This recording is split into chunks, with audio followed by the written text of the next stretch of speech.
Now that you're ready to move to wedge play, it's very important that we really begin to learn how to properly use our body. Learning how to use your core is going to make or break your golf game. And that's one of the things that makes golf so difficult for most golfers, is that they just don't really know how to engage their core and how to use it properly in the swing. This is where you're really going to start to feel that more than anything else in your game, because as you start hitting wedge shots, and what we're going to start here first is just 20-yard carry shots. And learning how to control that club face and control your body is everything. And you're going to, in order to pass the skills assessment test, there's a couple basic things you're going to need to be able to do. The first one is understanding how to rotate. In the golf swing, we're creating torque, and you started to maybe feel this a little bit in the pitching game and the chipping game, but now as we start making bigger strokes, it's really going to become important to do it right. So the way that you're going to feel that what you're going to feel is that you're taking your core right in here in the back part of your rib cage and using that to rotate your body back. As I do this, it's going to give me a nice big shoulder turn, and that's going to help move my arms, transport my arms back here to where I want them to be without me trying to move my arms.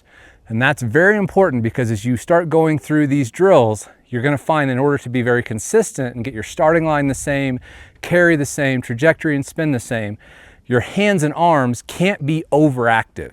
They can't be opening the face and setting the face. We want a very quiet toe of that club during this stroke. And so that's what we're going to look at first. So as I go back, I'll set a ball up here, what you're going to find that all great players do is they rotate back, keep the club outside their hands, and their hands and arms are very quiet. And if I do just moving from here to move my shoulders, the club's going to stay nice and quiet. The club face angle, the leading edge, is going to match my spine, and I'm going to have very little manipulation of that club face. I'm going to have a little bit of wrist set, obviously, but not as much as we start moving more into wedge play versus the short game, the chipping and pitching.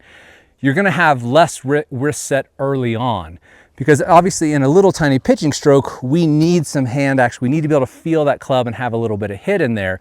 But now as you start making bigger swings, we're going to start using our core more and more to rotate our shoulders. It's still involved, of course, in the chipping and pitching, but now as we get into bigger strokes, it's much more important. So we're going to really start to emphasize that. So I'm pulling this back to get this nice big turn that's transporting my arms and hands and club back. And now they're really set. I don't have to do a whole lot, but I'm going to fire this because this has been stretched. This part of your abdominal wall is what you really start to feel as you're firing, to start rotating everything back through and bringing your hands and arms back down to the ball. And so that's why as you're pulling this back, it's stretching and lengthening these muscles in your core and your belly, and that's what's going to help you fire on the way down. So as I do this and through, note the club face isn't really changing. I am trying to essentially get into that goat delivery position with this goat arm, where I talk about how you're almost leading with this part of your hand. And that's obviously, it's going to start to rotate and unhinge, and that's what's going to bring the club back to square. But you are basically holding it like that as you rotate through. That's what's going to give you the control and consistency you need to pass the skills assessment test. When you start pronating your arm, game over. You're going to have to time every single shot. But you can see when I use my core to drive my arm through, my arm's basically doing nothing. And from up the line, it actually kind of looks like that I'm not actually doing anything with that face. Now, of course, as we add speed, it's going to start to release. But while we're doing these wedge drills, there's very little release happening. You're letting the wrist unhinge a little bit, but we don't need a lot of speed, so we don't need to let those hands go over at this point. We're wanting absolute control over that golf ball. So, fundamental-wise, setup-wise, you need to make sure that you're still favoring the lead side, 60-70% on that lead side. Nose between the toes. Your shoulders are stacked over your hips, meaning that you have about the same amount of, if you dropped a club on the outside of your shoulder here, it's going to be the same distance from your foot as the other shoulder. They're both going to be a few inches outside of your feet. So you don't want to be way over here with your shoulders or way back here with your shoulders. You want to feel nice and stacked over the ball and over your body. The ball position is going to change a little bit depending on the shot, height, trajectory, spin that you want. But for your stock shot and to pass this 20-yard skills assessment test that you'll see in the next video, play the ball roughly off the center of your, in between your feet. You can play it back a little bit more, you can play it forward a little bit more, but roughly just in front of the big toe is a great spot.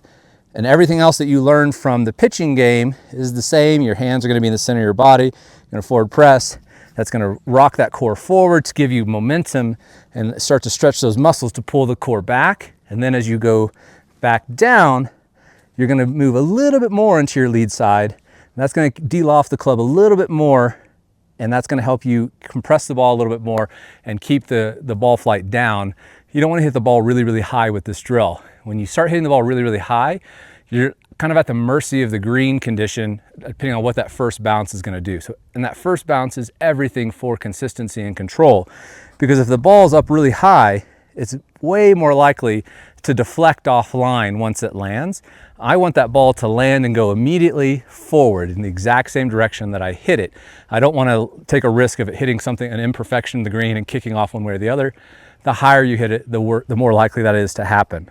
So I'm going to hit a couple here and give you a sense of how this stroke works, and I'll do a couple of mistakes that'll help you understand when you see this in video in your swing what the tendencies are. So setup, I like to pull this right shoulder back, make sure it's nice and connected to my core. That helps my arm feel really stable as I go back to start to make these strokes. Same thing, everything else is the same that you learned in pitching. Back, through. And hit it into that yellow ring. That's what we're going to see in the skills assessment. That's what you're trying to do. So that's a good stroke. I maybe pulled it a tiny bit. I'm trying to hit it right in the middle of that yellow circle. And when you pull it, a lot of times that's just letting this arm start to pronate, internally rotate. And as you do that, you can see it shutting the face down. You want to practice holding that face like this, like your palm is facing the target, so that that club face is not turning over when we're doing these drills. If I let it turn over a lot, you're going to watch this shot. So I'll let my trail arm start to pronate a lot on the way down. And now I hit it a mile left, right? So that is what's going to happen when you start letting this arm pronate. Get used to your core bringing your arm down in that goat arm position, and that's what's going to help you control that club face and hit it dead straight every single time. When you do this drill properly, you will be amazed at how consistent you can become, and you'll see that next in the skills assessment test.